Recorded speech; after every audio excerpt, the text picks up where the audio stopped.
So let me start with, you guys look like the Hollywood squares. First of all, thank you for coming tonight to another segment, the Tribe segment, NK Tribe Calls Success segment of the Cavalcade of Authors Reader Appreciation Weekend. And we have Siera London, we have Shakir Rashan, we have Lisa Dodson,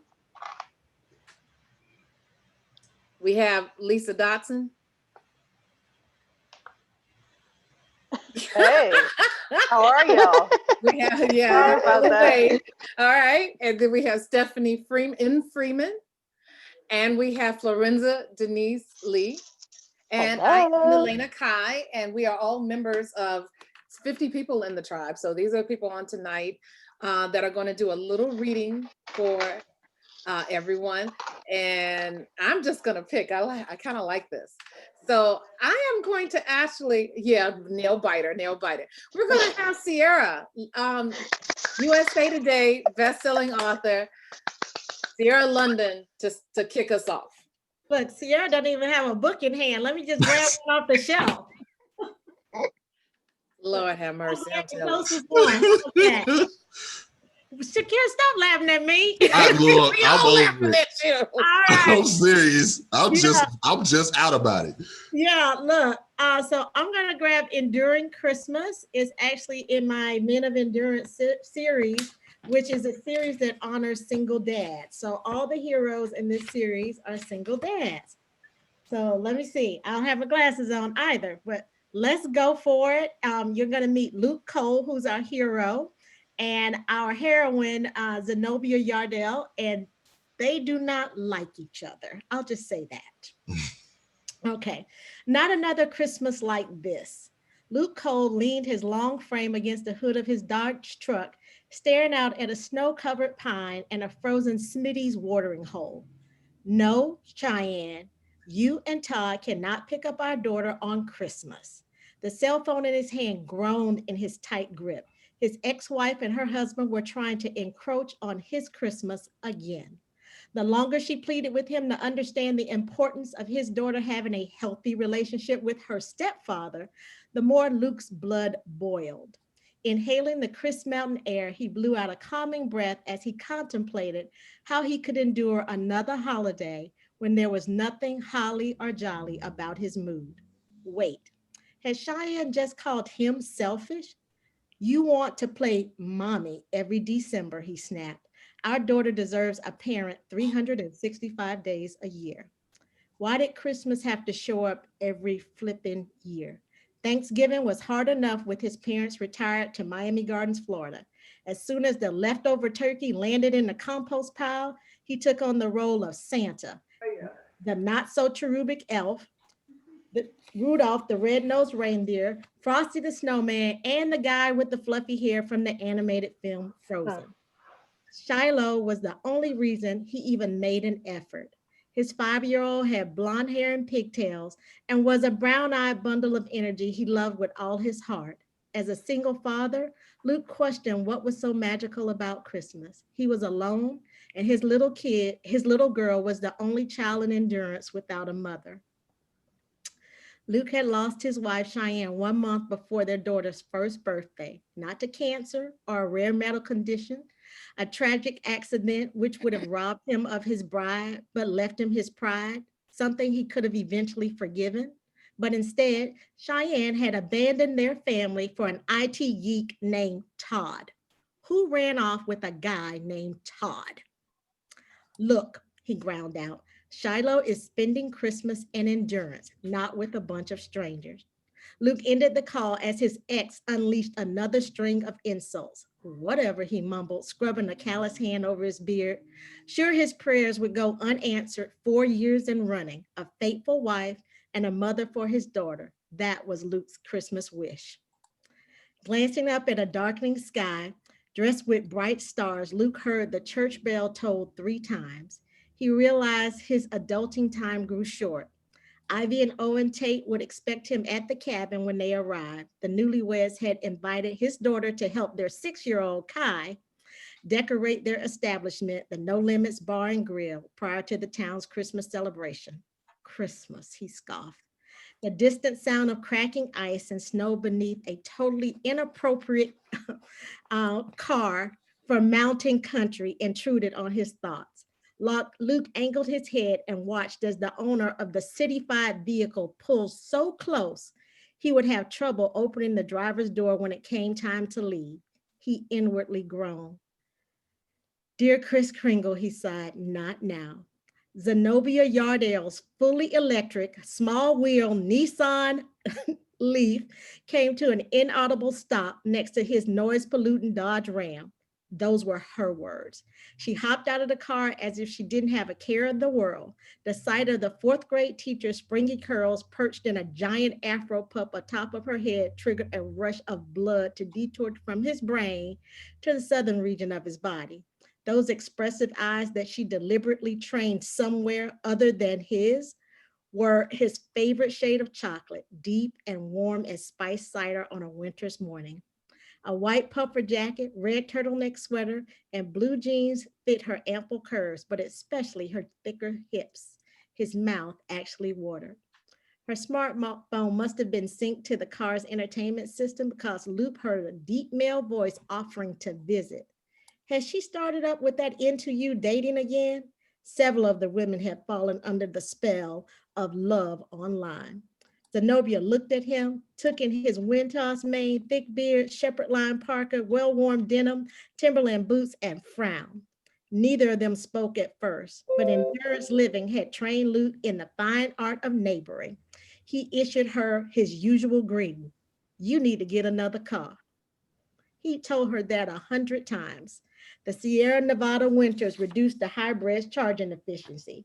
The last thing anyone needed this Christmas was to be stuck with a shark-tongued fourth grade teacher. Zenobia pulled shiny ice skates from the tool chest-sized trunk before slamming the lid closed. Angling her head up, she looked him square in the eyes.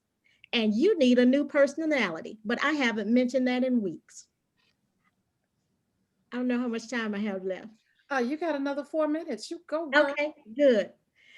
6 months ago, they had shared a kiss. The arc of electricity in that first taste had lit up his hard wires brighter than the light in Rockefeller Center.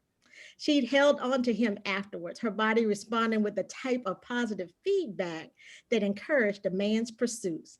Not that she said it, but her body screamed, more please. Luke had thought of her reaction often. In fact, he relived it almost every night. Actually, it's only been days, he said. This exchange was now typical of their interactions. One of their many arguments had come to an abrupt end with that hard-thudding kiss. Serious business. For the first time since the divorce, Luke had felt genuine excitement for a woman. But since that day, Zenobia acted as if he was the plague. Scowled if Luke even looked in her direction, which confused the heck out of him. She only attempted civility in Shiloh's presence. Who was the guy on the phone? Raising the question might be a jerk move, but Luke felt kind of jerky. In a small town, sharing anything beyond airspace meant that they were unofficially a couple. Endurance, California, with a population of just fewer than 1,400 residents, was a close-knit community. It was an unspoken rule among the men that if anything remotely physical happened between a guy and a girl, they both were off the market. In response to his question, Zenobia did a thing with her neck, kind of like a roll with a chin tuck. The whole process was kind of cute to watch until she spoke. Luke Cole, you need to mind your own business. Are you going to start a dust up every time we see each other, woman? Yep, she said, slipping her hands into her waterproof gloves. She glanced up at him, and for a second, her expression softened. The icy chill in the air heated, as did his blood. She might deny the attraction between them, but he couldn't. Listen up, X, he paused. This thing between us, she stiffened. And in Santa's voice, the relaxed expression dashed away, hijacking the semi-calm swirling between them. There's nothing between us, she snapped. That's a lie. She placed one balled fist on her hip. Trust me, you don't want to go there with me. He stepped closer, mad as a hatter, but enjoying the sparks flashing between them. You kissed me and liked it. This woman would make Santa take a flying leap. Seriously. Someone thinks mighty highly of himself, and you, he accused, are playing games. Boy, please. She waved a gloved hand, trying to give him the nonplus brush off. The only reason I came over here was because you looked upset. Ex-wives can do that, he offered without further explanation. He pointed a finger. Once again, you noticed me, thus proving my point. I better stop there. Well, tell us where we can find out more about your books. So at my website, sierralondonauthor.com, of course, and Enduring Christmas is available right now. There's 4 books in the series available on Amazon. And if you have Kindle Unlimited, you can read the whole series in the KDP program. Hold that book up for us one more again. One more again. One more How's again. that? Indeed, indeed. Enduring Christmas. It's a Men of Endurance book. All righty then. All righty then. Well, we've heard Thank from you. one of the vets in the house. Thank you very much. You're quite welcome. I think now, even though she's like, no. Now you know that, and what's that supposed to mean? And what's that supposed to mean? That don't mean anything to me. And because you said no, I'm going to introduce you. She's not going to read from this book, because this is what she came to us as. So I'm going to share this. This is her children's book. I love this cover. She has a series. She has about 9 children's books, but this is one of my favorite covers from her. Adventurous Olivia's Alphabet Quest. But I think she's gonna read from some grown folks material for us now, because she has another pen name, and Yes. she she write for that, that grown up stuff. So I'm gonna let you have it. Her got real grown, and I'm not going to waste my time like before, but I'm going to need Shakir to put it on mute because you distracted me with all that. Okay, fine. That's what we do. Okay, that's cool. We can do that. Okay, so I have been so fortunate to be one of the writers in the Decadence book, and this is my first short story. It is yet untitled. It's changed again. This week, it's Upon Her Throne. That might change. 10 years earlier, sultry music softly mingled with ecstasy sounds emanating from behind closed doors, or from couples sensually engaging in the open for all to witness. Bodies collide, creating an exotic tapestry featuring every shade of human flesh. If sensuality were a color, the event would have been a rainbow. Make that a triple bow. Music and hints of incense, sex, and marijuana permeated the space. How did you hear about this place? Lena asked her best friend as her head snapped side to side, as though watching Venus battle it out with Serena at Wimbledon.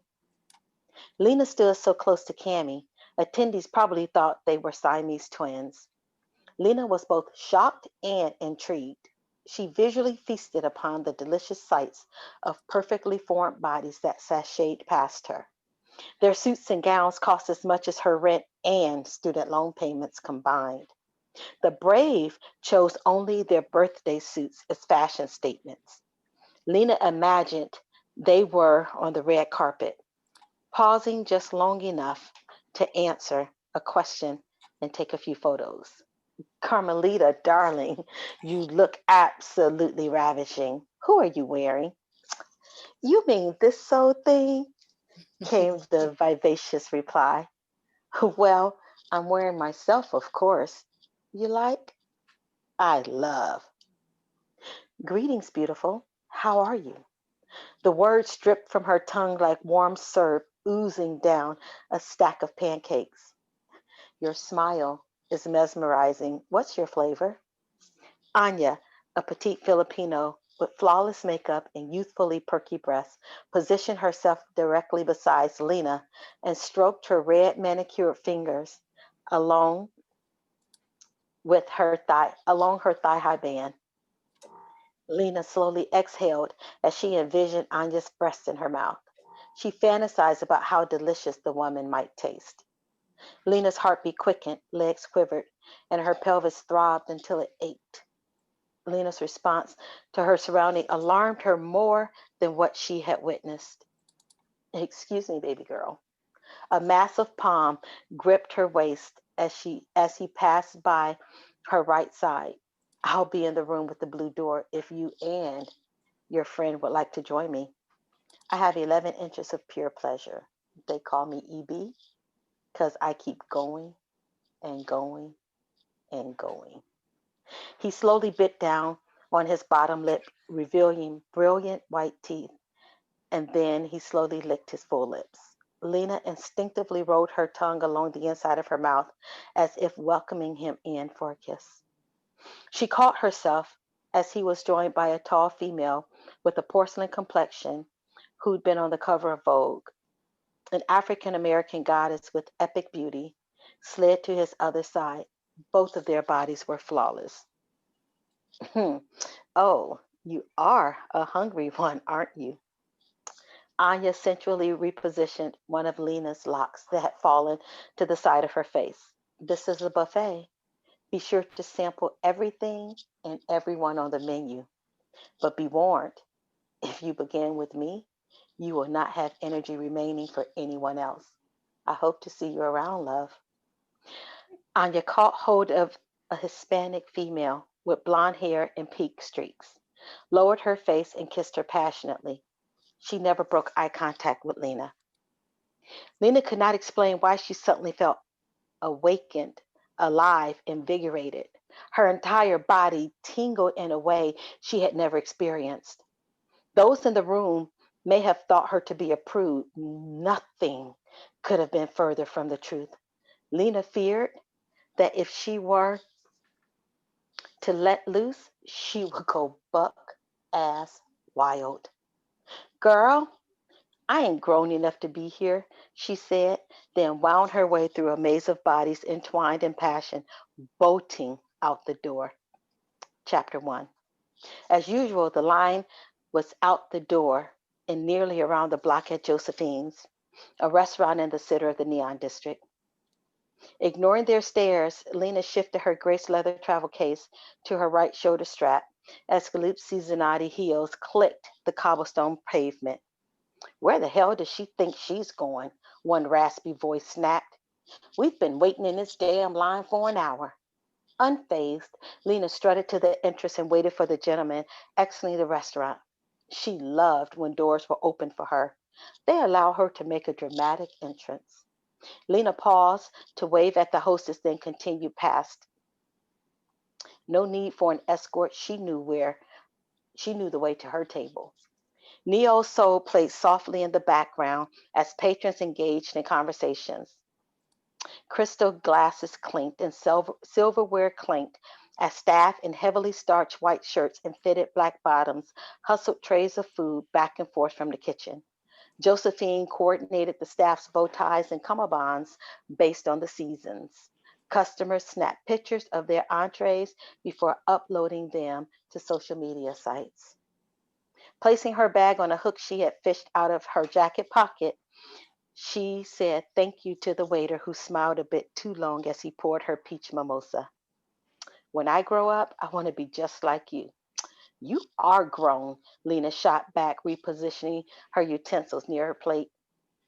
Not that grown, Cammy countered, as her right thumbnail nervously toyed with the raised mole on her collarbone, something she'd been thinking of having removed.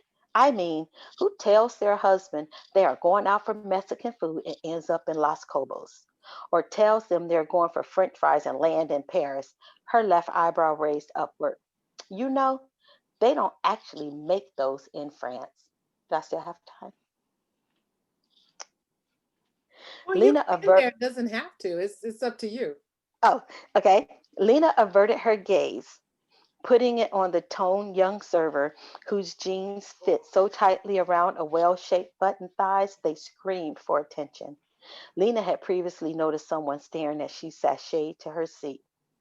Oh, and let's not mention pizza, Cammy continued in a dry tone. What part of Italy was that? Oh, I forget. You were there for research, right? Venetia, Lena answered, taking the last sip of her drink. See, that's why I don't tell your ass anything. You keep bringing up old shit. They shared a laugh. The waitress came to their table and refilled their drinks as Eric Robinson's Borrow You echoed around them. Lena recalled the first time she heard that song. She and Cammie were tired of the books and headed over to a little hole in the wall near campus. People were everywhere, crammed in like sardines in a can. The energy was electrifying.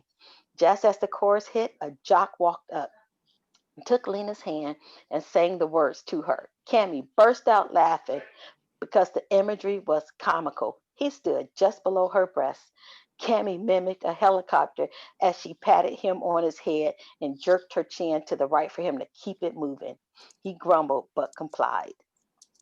You remember this song? Lena asked. Girl, that dude stood 4 foot even with his shoe inserts. I never even thanked you for sending him on a hike. Damn, I still owe you. As long as you owe me, I'll never go broke, laughed Cammie. Changing her tone, she asked, have you ever asked yourself why Malcolm doesn't want to travel with you? He's gone on a few trips, eyeing the plate of Cajun sauteed shrimp and grits being eaten at the next table. Besides, you already know the reason. Malcolm has a shitload of young residents flocking behind him like baby chicks, anxiously observing his every move. Cammie's lip twisted with disapproval. Right. You know he doesn't have time for anything but work. One of his days make my entire week look lazy. Lena first met Malcolm at this very restaurant. She observed him lounging by the fire pit, sipping single malt cognac. The sight of him took her breath away. Back then, he had hair and his lineup was meticulous. He just looked like he smelled good and knew it. Indeed, indeed. Oh my God. I am like, yeah, you writing that good stuff. You writing that good stuff. We thank Y'all you. know I still blush, right?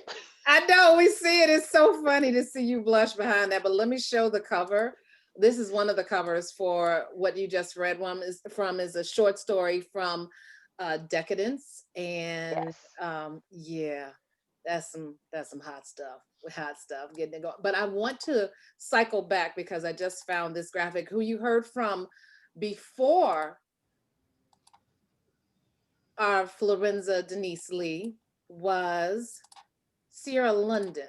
And let me share a little bit about what she's Ooh. got going on. This is Mm-hmm. just some of what she's got going on. She's got a Mm. Christmas book out there too, Second Chance Christmas. Got Paranormal here and the Lunchtime Chronicles. So got that all kicking off. And then there's the Logan and Ava series up top. So indeed. So she read for us Nice. first. And then I am going to, let's see who I'm going to choose. I'm going to show the picture first because let me pull this down. I'm getting the hang of this, y'all. I'm gonna be a pro when it's all over. Here we go. Here's gonna be the next person who reads for us. And she's got books on sale. Oh, Mm-hmm. There it is. well, we went from one spectrum to the next. Yeah, Okay. we're gonna clean it up. It's a little too hot for anybody to come rolling behind that one right now. Woo, thank the Lord. Thank the Lord. We have got you've got your 3 Christmas books, a heart for Christmas, 2 hearts for Christmas, and a fiance for Christmas that are on sale for 99 cents until Monday. So everybody in the tribe, when you're done, drop it in the chat so you can put the links out there. So I'm going to pull this back so we can hear from national best-selling author Lisa Dodson. I'm going to be reading just an excerpt from A Fiancé for Christmas. How do you work at one of the most successful companies in the Christmas industry and not love Christmas? Alyssa Bailey lost count of how many times either she or someone she knew posed that question. It wasn't that she disliked the popular holiday. It just heralded warm, loving memories spent with her family and her beloved father, Roger Bailey. He was gone now, and the holiday season hadn't felt the same since. Bailey, I need you. Alyssa glanced up to see her boss, Julian Hawthorne, looming over her. It never failed. He was he always called her by her last name, and every time he came into her office, it was work related. Never a hello or how are you doing? Was that too much to ask? Probably. Alyssa turned from her computer and gave him her undivided attention. Yes, Mr. Hawthorne?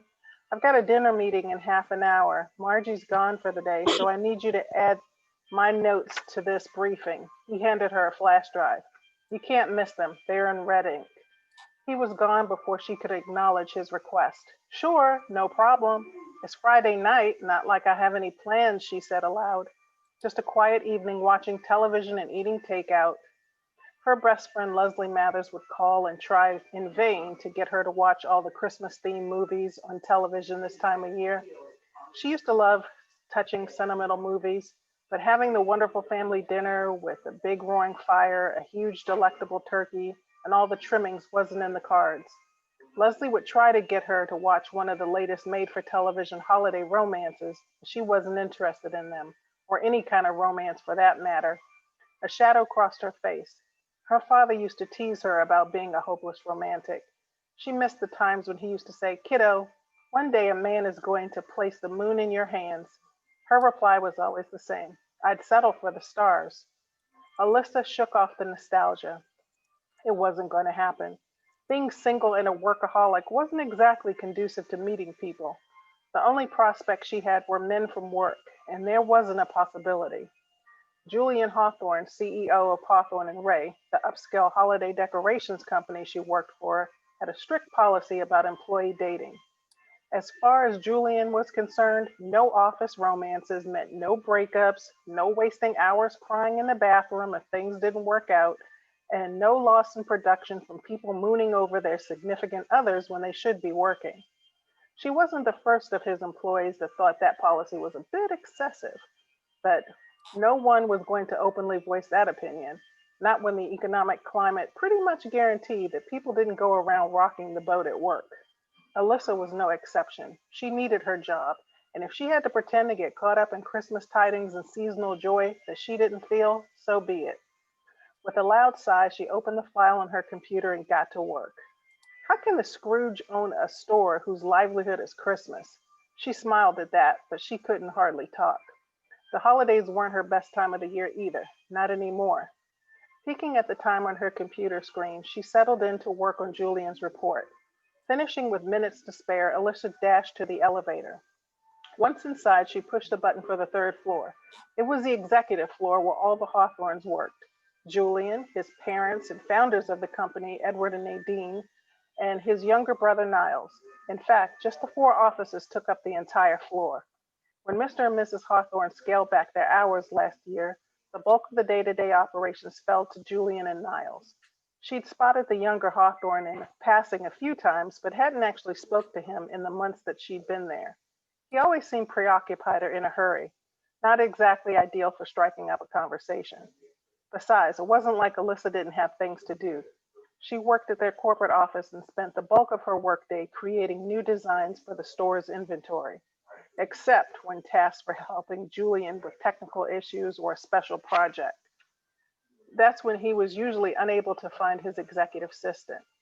Some people complained about having to do things outside of their job description, but Alyssa didn't mind jumping in and helping where needed. The elevator emitted a small chime and then stopped. She smoothed her wrinkled skirt as best as she could, licked her teeth to ensure no stray lipstick marks were present. It was rare when she visited the executive offices, but when she did, she wanted to make a good impression. Hurrying down the hallway to Julian's office, her heels tapped out a cadence on the hardwood floor. When she entered, he motioned for her to come forward. Alyssa glanced around while she waited for him to get off the telephone. Masculine but cozy, Julian's office embodied wealth and style. The decor of the building reminded her of a high-end ski lodge. It was very personable and appealing to the eye, and no expense was spared in decorating. In fact, each year right after Thanksgiving, the building was transformed for Christmas. Two massive fresh decorated trees were topped to the hilt and displayed in the foyer of the building. Lights hung everywhere, and huge wrapped presents with other ornaments were placed throughout the building. Each year there was a theme. The previous year was crimson and gold. This year it was a winter wonderland. Alyssa had to admit, stepping inside Hawthorne and Ray was like stepping into the North Pole. Lights, bulbs, decorations their company made, and even Hawthorne family heirlooms decked the halls. This would be her first holiday season since becoming an employee. Though it was true Alyssa could take or leave all the Christmas hubbub, the Hawthorns took Christmas very seriously. A snapping sound brought Alyssa out of her daydream. Julian had noticed she was there and was snapping his fingers to get her attention. What? He held his hand out. She flushed with embarrassment and hurried over to his desk and passed over the revised report. He mouthed a thanks before returning his attention back to his call. Wait, Julian said quickly, placing a hand over the receiver. He gave her his coffee mug. Would you mind topping this off for me? Taking that as her cue, Alyssa rushed to the door. She almost was through it when he yelled across the room, Bailey, what now? She turned around, a smile, artificial, already in place. Yes. Heavy cream, no sugar. Alyssa spun around and collided with an immovable object. She let out a squeak and her hands flew out to steady herself instinctively. Off balance, the mug she was carrying slammed against an obstacle. Alyssa stared in horror as the cold liquid splashed over the front of Niall Hawthorne's suit. A dark circle immediately formed on the fabric and was growing larger by the second. Her other hand wrapped in a death grip around a wad of fabric. The folder Niles carried had been quickly discarded upon impact and now sailed lazily to the floor, as did the papers in it. His arms were wrapped securely around her waist, the only thing keeping Alyssa upright. After catching her breath, she took a moment to survey the damage. It was huge. Oh, I'm so sorry. I didn't see you there, Mr. Hawthorne. Hey, on the phone, Julian hissed with his hand over the receiver. Then he noticed the pandemonium at his office door. His face turned a mottled red. Bailey, what the? Alyssa let go of Niles's jacket and rushed to Julian's table. She yanked a few Kleenex out of the tissue box and ran back to Niles. She started dabbing at his jacket with one hand and trying to smooth out the wrinkles with the other. His hand came up to stop her. It's okay. She shook her head, color staining her cheeks. I can't believe I just did that. Seeing the papers on the floor, she knelt down and began picking them up. Normally, I'm not a clumsy person, and technically you didn't, Niles replied as he bent down to help her. It was more of a collaborative effort, wouldn't you say? Rooted to her spot, Alyssa gaped at him. He was smiling as if this sort of catastrophe happened every day. She could count on one hand how many times she'd seen Julian's brother, and now here he was, inches away, and joking with her as if they chatted all the time. She felt like a deer in headlights and could only manage to muster out, that's the best you can do, she asked to herself. Handing him the last of the papers, she stood up. Niles followed suit. Are you okay, Miss Bailey, Alyssa Bailey? And yes, I'm fine, she said quickly. Your suit, however, isn't so lucky. I am so sorry. I'll be happy to replace it. Niles didn't spare his clothes a glance. It's fine. Nothing dry cleaning can't handle, he joked. She glanced down at his chest again and scrunched her face at the mess she saw there. A fleet of dry cleaners couldn't fix that jacket. Her fight or flight response was late, but it finally kicked in. Alyssa apologized again, made some half-audible remark about getting back to work, and bolted down the hallway as if a dog was nipping at her heels and she was waving a pork chop. Come on, she whispered while pushing the elevator door for all it was worth, elevator button. When it arrived, she resisted the urge to throw herself into it like one of those action-adventure heroes in a movie. Instead, Alyssa gracefully walked in, pressed the button, and the moment the doors whooshed shut, collapsed against the back wall. That was the most embarrassing moment I have ever had in my life. To practically mow down your boss's brother outside of his office door was horrifying enough. But the fact that she would remember that incident every time she saw him from now on made it worse. She was sure to hear about it from Julian later, but for now, she made a beeline back to her office and began gathering up her things. It was after 5 o'clock and time to leave, and there was no way she could be productive after that disaster anyway. It would be better to just cut her losses and call it a night. Well, all right then. What was that book from? That was an excerpt from a fiance. Oh, can't see it. A fiance for Christmas, and Put I it will all the post the way in links. front of you. Put it all the way Oh, wait in a front minute. of you. Does that work? Wait, what? Yep. Put it back just a little bit. Put it back towards in front of your face. There we go. A fiance for Christmas. All right, all right. Thank you, Lisa Dodson, for that nice You little are reading of that. welcome. And then we're going to bring up the next one. Let me show y'all who this is going to be right about here. There we go.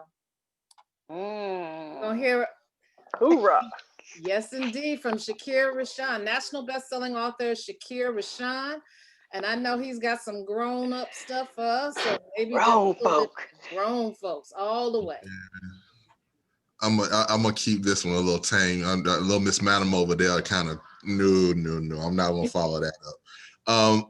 The one that I'm using is actually part of my romance, my romantic suspense book. As far as Love, Lust, and Beautiful Liars, the cover that you see behind me at this point. I'm actually going to start from the absolute beginning, where we basically, the premise behind Love, Lust, and Beautiful Liars is that I have my international weapons dealer who decides that he's ready to kind of give up the life. It's time for him to settle it in and start looking at what his happily ever after is going to look like. The only problem is that he's got a rival dealer that wants to retire him permanently.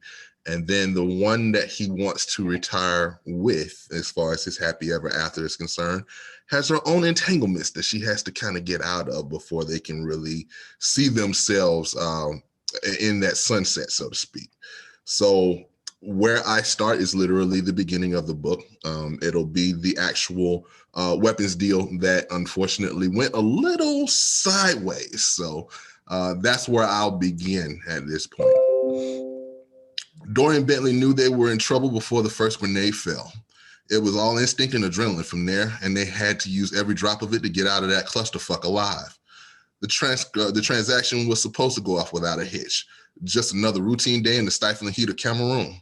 Only it wasn't another routine day. The terms of the agreement weren't even routine. In hindsight, that should have been the harbinger of things to come.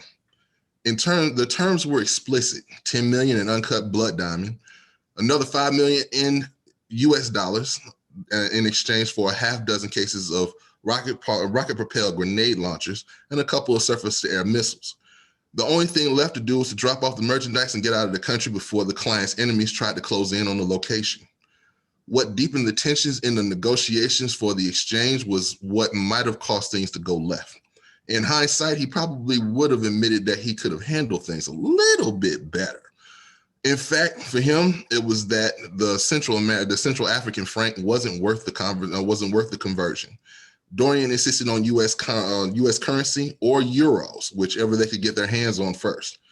Considering the poor conversion rate of the comparison, it was coming up with the requisite asking price would cause a problem for a regime whose dictator was under fire for not delivering on the promise of revolution. That might have been his major mistake, allowing his privilege to show and forgetting the hostilities within the current global climate. Under normal circumstances, he would have taken the payment and converted it in the open market. He had several brokers already lined up to handle the diamonds and turn a half on profit. He realized he was taking a risk by asking for the payment in the manner that he did. International hatred for the U.S. was an all-time high, despite the current Yeager administration's best efforts to stem the tide from the previous presidency. The weather held no high hopes for the possibility of a positive outcome either. The scorching sun and the 110-degree heat lent no relief to the intensity of the meeting. If anything, it served to shorten the tempers of all parties involved. The deal went south when the Salaka rebels, more specifically their leader Akbar Adam, tried to engineer a double crossing with the attendance of one of the lieutenants to broker the deal instead of Adam himself. Adam's lieutenant tried to play the shell game with Juan Carlos, Dorian's right hand, giving him what he thought was the full payment of the weapons being delivered. Harry, Dorian's bodyguard, was slow to react to the situation as it played out in front of him, which only enraged his employer even further. From the moment the bag of diamonds was placed in his hand, the man known as the Wraith, to realize that the alternative methods for collection were in order. There was no doubt in Dorian's mind that the transaction was a bust, and he had no choice but to risk a firefight to get full payment. He yelled out in French that the lieutenant had 30 seconds to produce payment. When the lieutenant responded that the payment was there in full, Dorian's anger rose to critical levels. He shot the lieutenant at point blank range, startling the other Seleka rebels and causing confusion in the mind of his protection. There was no confusion in Dorian's mind, however, and he had to send a message that he was not to be trifled with. Things escalated faster than it took a Ferrari F8 Spider to accelerate from 0 to 60. Harry pushed Dorian out of the path of the grenade thrown by one of the soldiers, taking cover behind a stone wall only seconds before it exploded. The force of the explosion weakened the foundation, with only a few more grenades threatening to reduce the wall to rubble. The three of them did their best to take shelter as the grenades exploded, with Harry and Juan Carlos glaring at Dorian the entire time, wondering how the hell they got into another fine mess. What the hell were you thinking? Juan Carlos yelled at his employer. You had to say something about the diamonds, didn't you? They shafted us on the diamonds, JC, Dorian yelled in response, shielding his eyes from the small pebbles falling from the grenade blast. They thought they were getting over on us. I did what needed to be done. Well, we're fucked if we don't get back to our ride, DK. Juan Carlos looked up and quickly pulled Dorian away from the wall, running as fast as they could, taking cover by jumping into a nearby doorway. Seconds later, half the wall tipped over from the second grenade blast. The gunshots ringing in the distance pierced through the walls of the room, causing the men to drop to the floor and avoid getting struck. Harry barely got inside the door before a hail of bullets sliced through the adjoining wall, coming within inches of grazing his neck and shoulder. Juan Carlos quickly peeked around the corner, blindly firing in the direction of the impending gunfire, trying to buy them a temporary window to move them from their cornered position. He scowled at Dorian, his anger mounting with each bullet penetrating the walls. You're going to get us killed one day. Harry joined in on the dog pile while wasting blind rounds in the direction of the soldiers shooting into the room. You should have taken the damn diamonds, Dorian. Now we have to shoot our way out of a fucking war zone. Quit your bitching and run, damn it. We got a bird to catch. Getting to their feet, the men ran down the corridor, the hail of gunfires nipping at their footsteps. They weaved to keep from providing static targets for their pursuers, picking up the pace to get to the awaiting helicopter just several yards away. DK, look out. Juan Carlos yelled as one of the pursuers had somehow gotten ahead of them and stood in the path of their escape. Dorian yelled as the gunman adjusted his rifle in hand, aiming to fire. He pulled his Glock's G30S out of his shoulder harness in mid-stride, firing toward the gunman, hoping to hit with as many bullets as was left in the magazine. The slumping body dropped like a sack of potatoes was as a result of several bullets hitting center mass, providing an instant kill as the three men jumped over the corpse.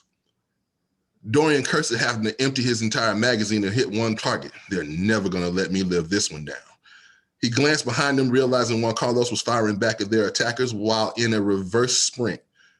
He grabbed another magazine from his pocket, ejecting the empty one, unconcerned with keeping the discarded equipment as he would under normal circumstances. It was messy, but he didn't have a choice in the matter. He reasoned that no one would bother to come for any of the equipment anyway, at least not in this region. The whole damn mag, DK, Harry yelled ahead of him. What was the point of going to the range if you had to unload the whole bloody thing? Shut up and run, Dorian shouted behind him, never breaking his stride. I killed him, didn't I? The helicopter was in sight. The pilot saw the impending drama unfolding and started the rotors, with the hopes that they would be able to take flight in time to escape with the precious cargo on board. Dorian was relieved to see Kale, his contingency plan in case anything went awry, sitting with his sniper rifle at the ready. Before Dorian could give the signal to fire, Kale's eyes had already focused on the closest target, squeezing the trigger and watching the advancing target fall with a kill shot. He took notice of the throng of pursuers closing the gap on his employer and signaled the pilot to take off. Get this bird in the air. Prepare for a close proximity hot pickup, Kale instructed. The helicopter lifted off, hovering about 10 feet in the air, maintaining the altitude while he surveyed the landscape and the players on it. Once they were close enough, the expertise of both pilot and gunner took center stage of this unfolding drama. Kale always took pride in his sniper skill and rarely rushed when focusing on his targets. However, he had to make an exception based on the circumstances. His employer was in immediate danger, and he needed to ensure Dorian's safety. He put down the sniper rifle, shifting his body behind the machine gun on the right side of the helicopter, and sprayed bullets in the direction of the pursuing masses.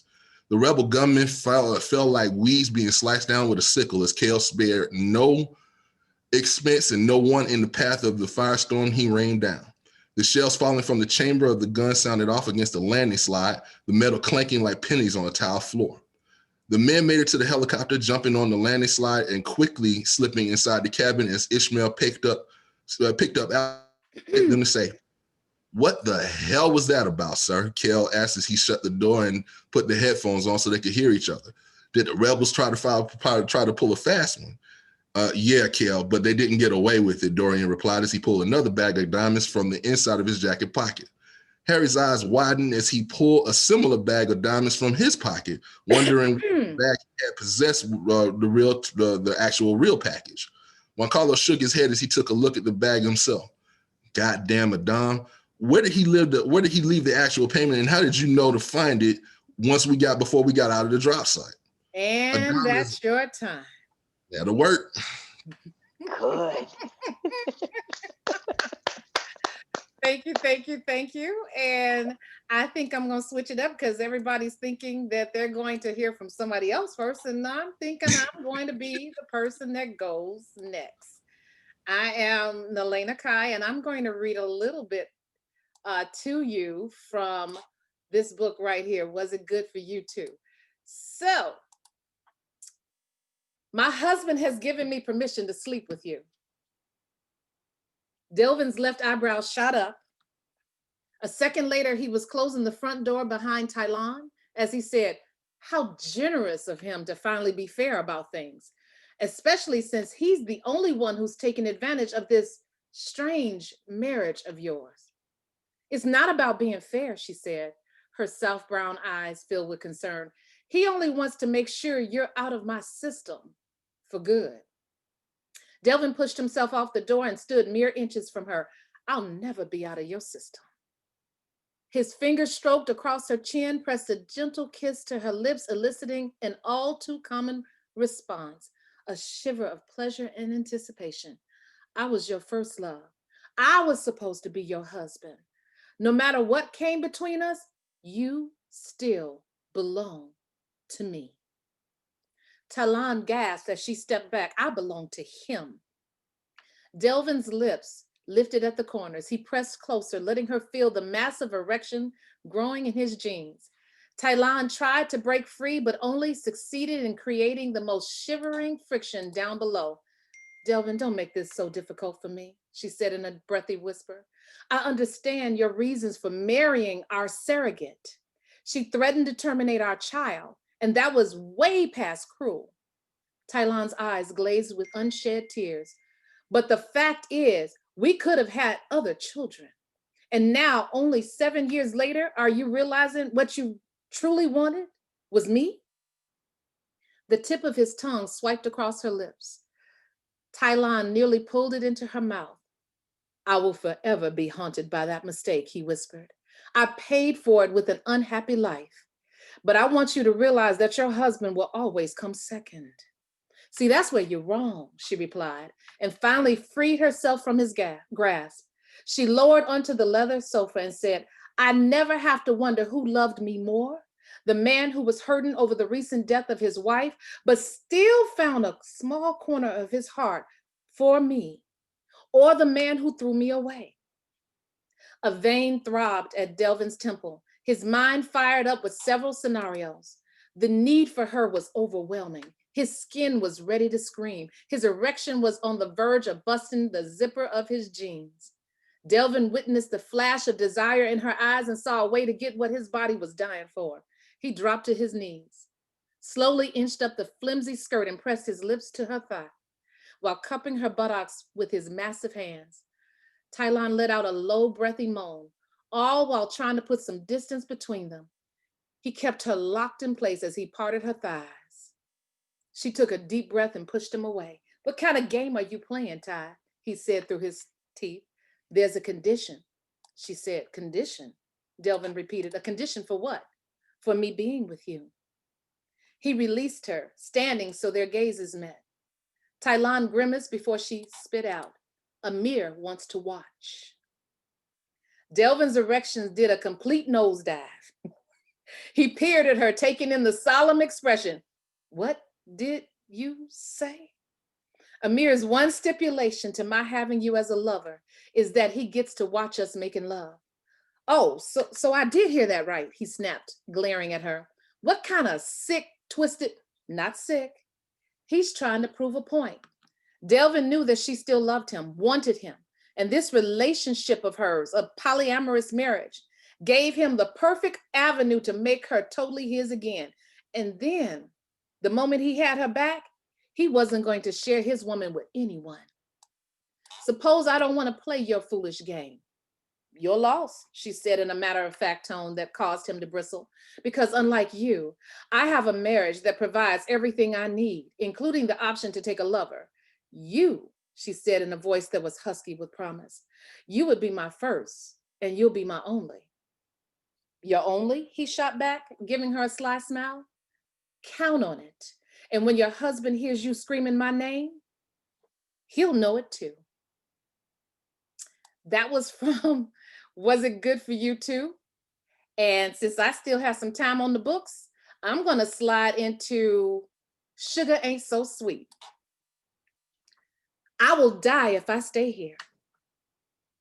Shannon's entire family sat at the dining room table enjoying a meal which took her 3 hours to prepare, while she mowed the jungle of their front yard, seething the entire time. She stopped to empty the bag, but froze when her mother-in-law's voice carried from the open pantry window. I had to fake a damn heart attack to make this stupid heifer get with the program. Faked a heart attack? Wait, what? Monique Holleran had faked that entire 1 month ordeal so Shannon would take over the daunting task of shopping, preparing, cooking, then serving Sunday dinners for 15 people every week, only to criticize nearly everything that Shannon did. Faked it so Shannon's husband, Zach, would pick up the slack on her bills, all while her brothers-in-law and most of her children parked their lazy behinds at the dining room table every Sunday and didn't lift a finger to help. Shannon was way past tired. Exhausted was a better word. Guests don't wash dishes, her husband said when she mentioned they could pitch in with cleanup. Well, to be honest, neither did he. And he hadn't been a guest since they said, I do. What she should have said on the day they were married 15 years ago was, I don't, then ran past his overbearing mother and 4 shiftless brothers, then out the church doors to freedom. I had to fake a damn heart attack to make this stupid heifer get with the program. Shannon, who had 7 children of her own, was now responsible for duties that her mother-in-law had done for the most of her non-married life, catering to those grown-ass men sitting at her dining room table at this very moment, while Shannon was outside doing something she had first asked her husband and then one of them to do. Rage hit Shannon full force. She staggered away from the mower, rushed into the house, ran up the stairs, and snatched up her tote. She halted at the threshold of her bedroom for a moment, extracting the small shoebox in the back of the closet, a set of credit cards, passport, birth certificate, social security card, and all the hidden cash found its way into the tote. She glanced at the summer wardrobe spilling over into Zach's side and decided there wasn't anything she wanted to take. She tipped down the rear stairway into the kitchen, snatched the keys from a hook near the door to put as much distance between herself and those people as possible.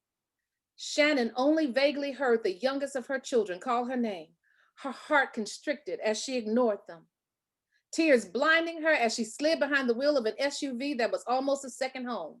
Basketball, volleyball, football, gymnastics, PTA, never any breaks between or any time for her simply to breathe. I will die if I stay here. That was from Sugar Ain't So Sweet. Indeed. Thank you, thank you, thank you, thank you, thank you. So now we're going to have the last reading before we bring on New York Times bestselling author Janita Lowe. I am going to pull up this one right here so you all can see a little bit of what she's about. I'm hoping she's going to read the one I really love because I love hearing her read in this particular character's voice. Here we go. This is Stephanie M. Freeman, and she writes horror and thriller and suspense and paranormal. So this is a little bit about what she's about on the screen. So, are you ready, Stephanie?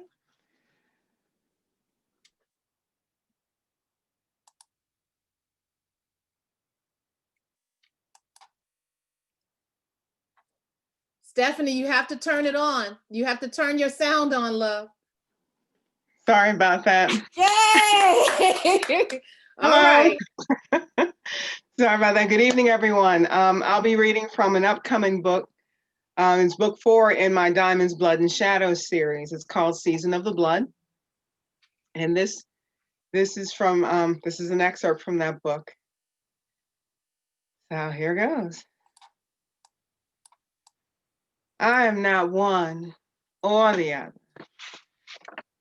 Names are petty and mine never fit no how. It's enough that I exist. Profound and profane is good enough for me. I am perfect in my otherness. Believe that. I am something else. Such a simple truth dogged my steps from the time I was born. Can't say my parents loved me, you understand. On the outside, I resembled every little girl, all decked out in barrettes and bows. Under my skirts, well, that was another story entirely. Never thought anything was right or wrong with me until the game started with Daddy. I won't bore you with the particulars. Spare me the tears and the guilt that passes for sympathy. All you need to know is that by my 12th birthday, Daddy was in the ground and I put him there. Planning better than any undertaker or gardener. You don't get to know how I finished him neither. All you need to know is that he died screaming. Ain't damn sure of that. I even joined him at one point, in screaming that is. Laughed a little too. Mama married again, and you'd think that bitch would trade up. Hearing the grunts and groans and the occasional gag before she bolted to the bathroom served as a marker. When she couldn't abide, or more or less let slide, I was assigned to. Keep the peace? Hell, maybe to take her place on account of the new baby on the way. Out with the old and in with the new, I guess. Hoped it wasn't true. Prayed it wasn't true. Then I heard the floor creak and my doorknob turn. You know how that goes. Can't stay anywhere for free.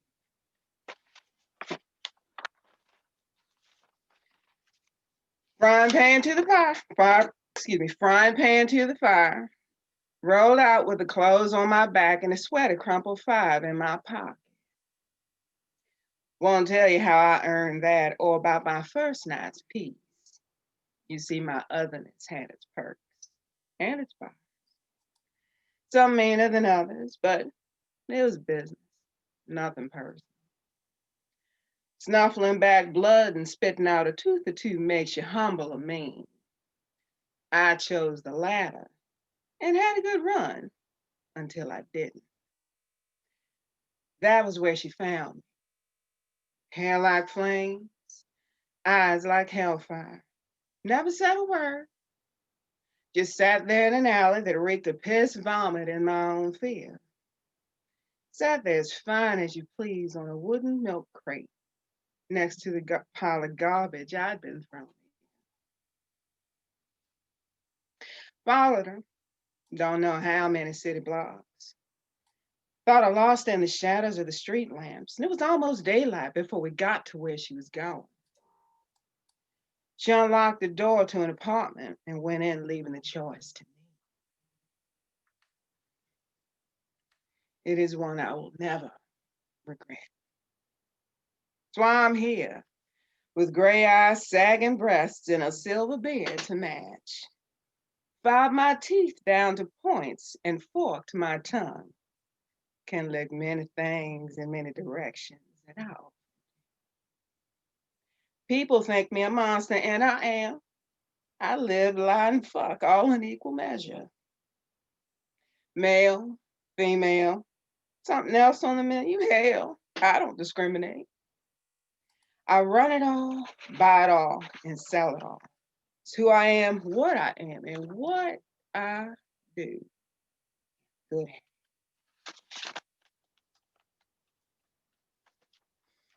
with a shot glass in one hand and a blunt dangling from the corner of my mouth. I am what your mama couldn't conjure in her worst night terror. But to her, not mama, you dumb shit. The one that saved my life and straightened my crown of bones. To her, I am blood. I'd kill or die for. And that's even after I betrayed her. Mm. Man, Thank you. indeed, indeed, indeed, indeed. Thank you, guys. Wow. Yeah. Man, that one right there. Season of the blood, season of the blood. Indeed, indeed. Okay, so